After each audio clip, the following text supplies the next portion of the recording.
lawyer Edudzi Tamakloe, director of legal affairs at the Manchester Democratic Congress and chief executive officer at my NPA. Lawyer Memwachium. I think that this is, your first interview. Sir,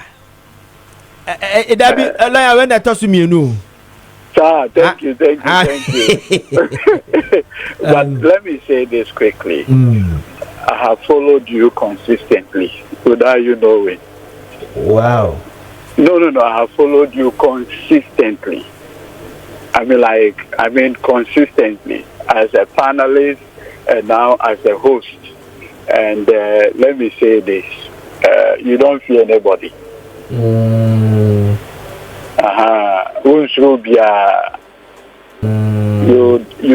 say it as it is. And one remarkable thing I like is you try to stick to the data, even when you have your own personal views. And I think it's admirable. I think it's admirable. I've monitored you for a long time. I see. Oh, la me da se pa. Na misha na afenso so no baby so na enkoyi a. Na mo aso maka o kan so aka no e frama mu say ya na me fam to me ho for why Mr. Wa e chia no Yes, I'll tell you this, and I always tell my directors anytime I have a meeting with them in the office. You see, I use this scenario. I tell them that, you see, God in his infinite wisdom believes that a man can see with one eye. But if you close one eye, you can see very well with the other eye. So God could have just given us one eye in front, one behind, so that you can have a complete view, almost 360-degree view about yourself, no blind spots. Yes. But so we'll demonstrate that we are dependent on each other. Or the so that you always depend on somebody to tell you what's happening behind you. And so I always say that, you see, you are the director, you are my black eye. Wow. You are supposed to see my back and tell me, hey, chief executive, adia wuye, edi aseme bechna. Me yenisa, yenise. Much the same way, ejuma wuye no. At the end of the day, we are supposed to do a peer review of what you are doing. So far, I don't have anything to say, except to say that just keep on with the standards. All right. The mistake a lot of the time we make is that, you see, journalism is not like being a judge. Okay. Journalism, you can have a very strong opinion, but that opinion should be fair and balanced. You know, if you have the constitutional chapter on the press and the media, doesn't use impartial, it says fair and balanced. So even when you have your own opinion, at least let the other person air his. Let your listeners do the rest. And that is why every media in the world is subject to editorial. The editorial is the paper's position, is the media outlet's position on the matter.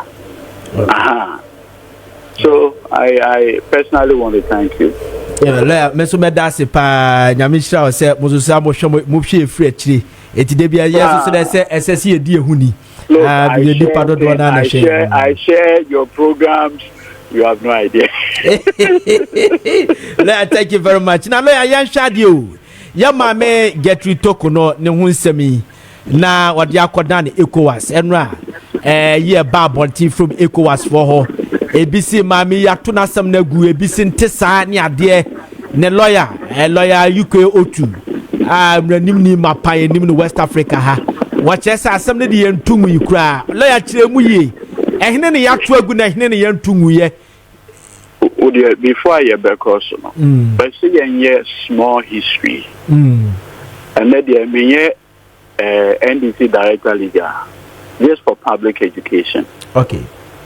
It was the judiciary, has always been the work played by kings. Ahimfo in the Buaten. Ahimfo in the Buaten. Into which and then ewo akamamo. Otu for the Buaten. He sits in council. Oh yeah, Osimiku Wabrewaba. No abemane verdict.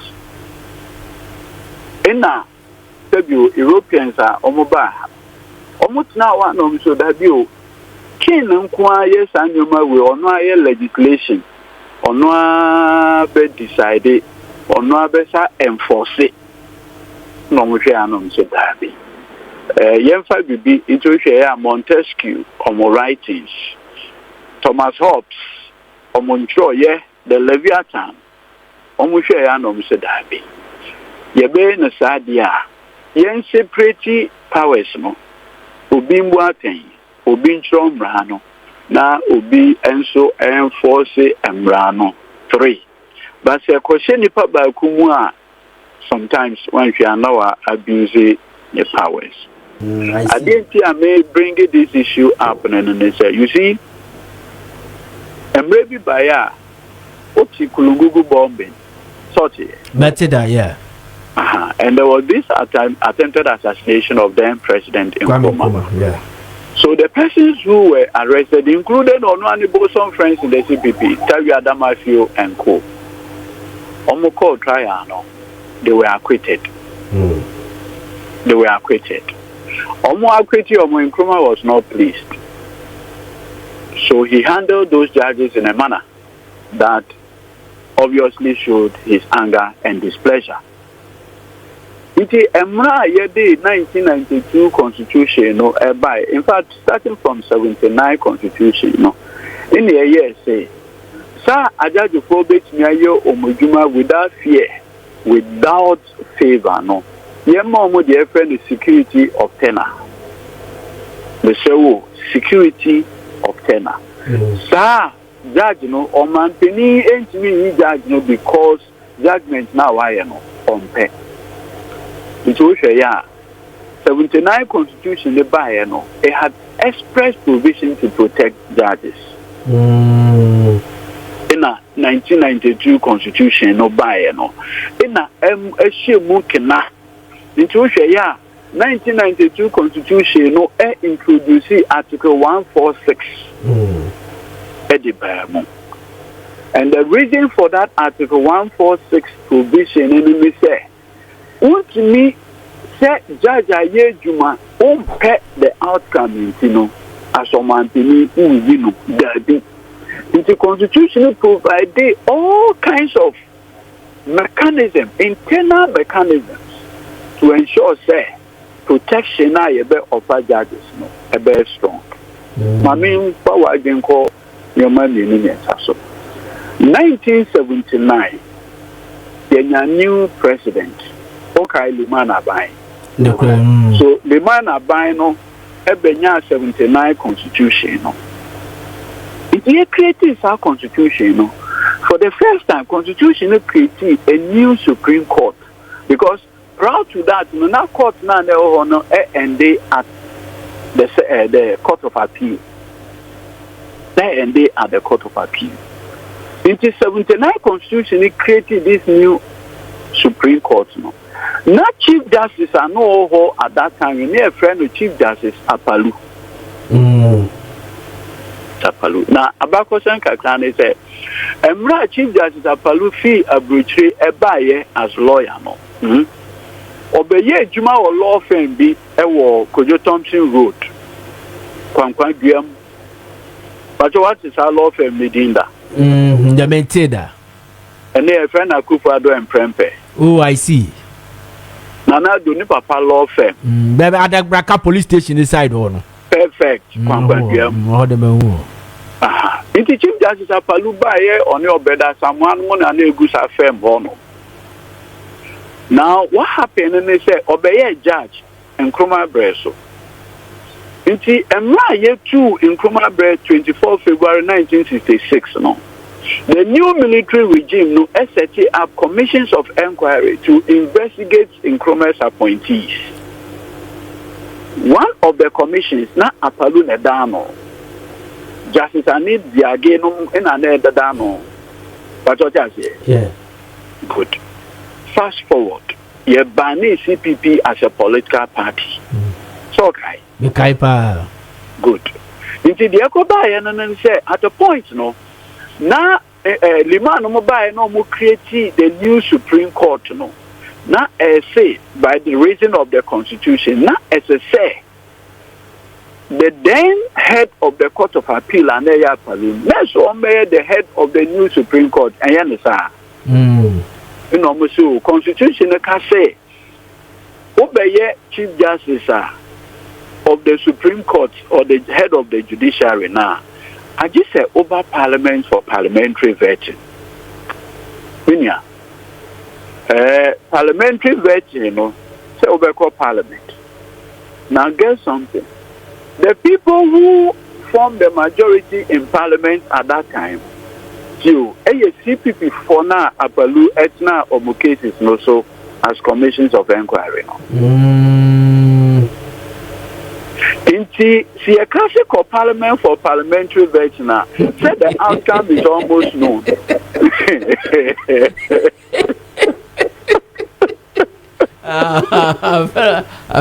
Yes, Short as the outcome is almost known. A clever way to clear you off. And yes, sir. Yeah. It's the Chief Justice Apaluya Najun Sobeko for parliamentary vetting. Now, a branch ABIFNO, Dr. Amwakutufo. That I'm not a young lecturer at KNUST. I see.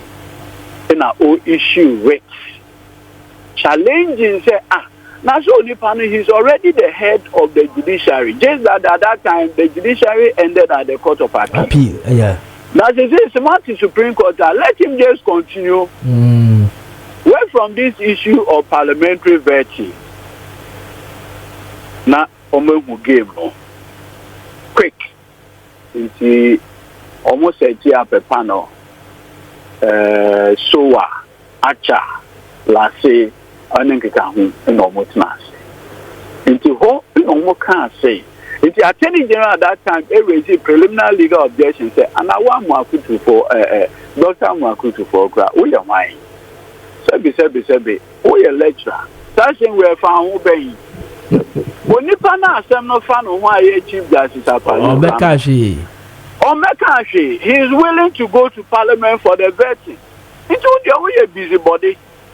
Medicine interlupa. In a objection, no more raise it to locus. And now, the court then says, I'm going to for doctor. May he so rest in peace. Sebio. He is a person who has a community of interest with the Constitution itself to protect the Constitution. In the Juma is to protect the Constitution. And every citizen of the country is enjoined to protect the Constitution. Almost dismiss the preliminary objection, And eventually Omuruli said there was no need for that parliamentary vetting. He should continue in that office. I didn't see a mention what Adrian said. There has always been an attempt to remove Chief Justices of this Republic. I see. There has always been an attempt. Two. Okay, yeah. Emmanuel Rollins, president. Or Chief Justice BIFN Aban. But what is that? Yeah, Justice Aban, yeah. Justice Aban, correct. Now, Justice Aban, on the Ghana Bar Association for Montokwa and easy. In the Ghana Bar Association for who you are, you were evidence Papa said you on your fit to be the Chief Justice. But yeah, Article 146. When you say based on that to for an attorney general decision, no, yeah, 1992 Constitution in the day Article 2, empowering every citizen, just to avoid that objection that happened into for an attorney general. I see. Article 2. So your Constitution always mirrors our checkered history. And you know, and in the Article 2 at the Burma, to the extent to say, all you need to prove that you are a citizen, you can defend the Constitution. And in there, both able and corporate and persons will be able to make courts. Litigate a matter under Article 2. GBA for who say no, almost Chief Justice Aban. But wouldn't be instead of coming under Article 146, they cleverly decided to issue a writ. And in the writ, almost this guy said the writ by questioning his, qualification, whether or not he's qualified to hold that office. It's assembled by and Ghana Association were the plaintiffs, they were the plaintiffs. But they were cleverly trying to use the writ so that if the Supreme Court had gone ahead to decide that the man was not fit, effectively they would have then said, if you are not fit by reason of the Supreme Court decision, then you cannot be the Chief Justice of Ghana. Clever. And to quickly, Attorney General no Martinami, no, a deputy to Obeda Samoa, say, we can see the mischief here. You want to use the back door to circumvent Article 146, but you get the same outcome. Soldiers here. Yeah. You see, you want to get the man removed. Action. It's like you want to go to heaven, but you so be. Fantastic. One Supreme Court judge for say no, we can see the mischief inherent. Mamu using the back door. So Justice Bega, Justice Ajaben and Co. And look, you should read that judgment. I think it should be in the 1994, 1995 Ghana law report. All right. In the almost discipline. I didn't tell me about this history. You need to follow a certain pattern. Omanpeni Kufobeye Mampeni, Chief Justice be a friend, Chief Justice Aqua. Oh yeah, Justice Aqua, yeah. Justice Aqua. Chief Justice Aqua. Yes, Justice Aqua so wana. Papa be a friend of Brighter Kweti. I know Brighter Kweti had to folk, yeah. CPP Brighter Kweti. In an order petition called Mampeni Kufo. So Omanpeni Chief Justice away more number. ABCD. It may perceive under Article 146. Yet again, issue no buy In a branch, be a FN of Franca J. Chum.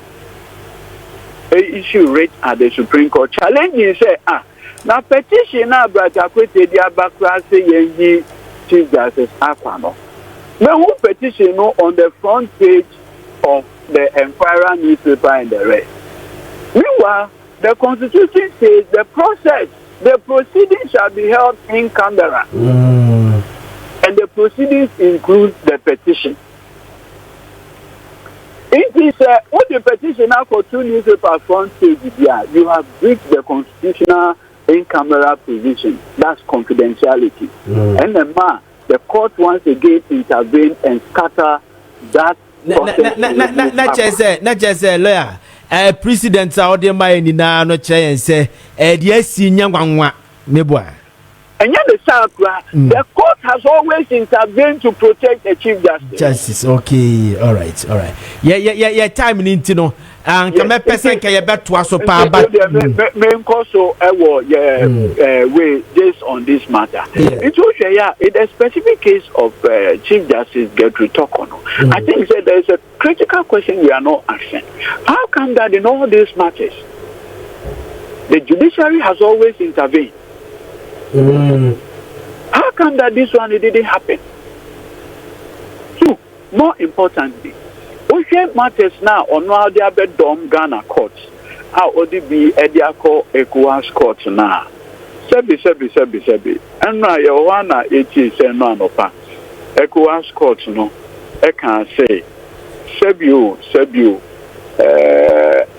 preliminary way now no open no interim measures now no open no to stop the process from happening no. The ECOWAS court no can say per her own conduct they cannot proceed with those interim measures. Those are interim measures. What it means is that the substantive matter will still be there. So that distinction can be drawn. I said the FN injunction application. The substantive matter will be there, but per se, before the substantive matter is heard, there should be some interim measures. Ghana FN injunction. That injunction application, now said you. The tribunal dismiss it and run. I see. Yeah. Yes, sir. Yes, sir. That's a fantastic. Yeah, Brennan, now my mama a minute now. You find 2 years and 5 Make I say now beba as a NPA boss no. Now we can say you make sure say fuel prices beba from near there. You say you buy a new base 2 months then we say fuel prices are bad for mama. And you take care of Cassonia dear. You na ya tiase. Now we can be say open say. Petroleum downstream whatever you can who be now per se a different 24-hour economy. Now me here Juma NPA there 24-hour economy of family home. Look, President John Dramani Mahama, one of the pillars of the 2024 campaign, the 24-hour economy project. In the petroleum downstream, almost all the activities in that petroleum downstream. A idea beach me in 24 hours. Remember a classic example. Currently, Tema, you are the FN jetty into the big ships no banner almost the fango and the bar. Sebu, ye juma about 5 p.m. and near phone. I just said the next day. And the reasons are not far-fetched. Because Sebu, what they pump at the two ship move. Are evacuating petroleum products every ship in the Akugu tank more. So bet me an anajo. It's a low hanging fruit I bet me aye. It's an agreement no nanko for age more jet you on they can still work. 2. Say Serbia fuel more security. They should be able to work throughout the day. They don't need to close. When I met the industry people, I met the oil marketing companies and others. No, almost can be beaten. But I could say within a year, or have 6 robbery cases. 6 robbery cases. I see. Once he has adequate security, nothing stops him or her from working throughout the night. Into yes, no. Visionary President John Dramani Mahama Ewono. A idea ye bet me ayeno petroleum downstream or no. In short, that's basically where the conversation is going. I see. And congratulations. Masha see me boy. And I'm going say. Oh yeah, pilot program B. The president started from Osu, cantonment, and others. Okay. Then, based on that, we'll start the nationwide rollout. Let me quickly comment on petrol price rate. I personally want to thank the Governor of Bank of Ghana, Dr. Johnson Esiama, the Honorable Finance Minister, the Honorable Dr. Keselato Forsen, and Amiaminia Minyonkopa Sami Jemfi of the Gold Board.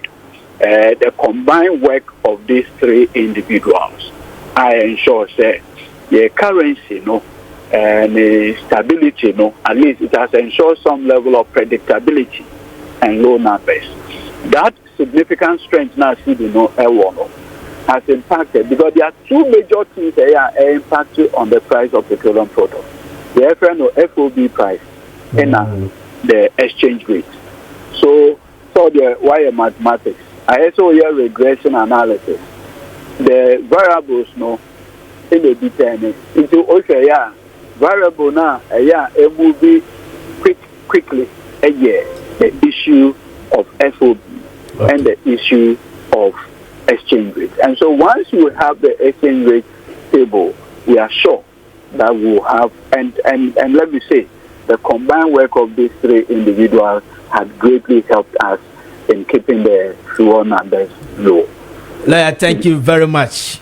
Nyankopon ka ho pa Godwin Mahama wa house watch out pa. Oh, me Dana say, and I wish him all the best. Thank you. All right, yes, Thank you. All right, we Godwin Edudzi Tamakloe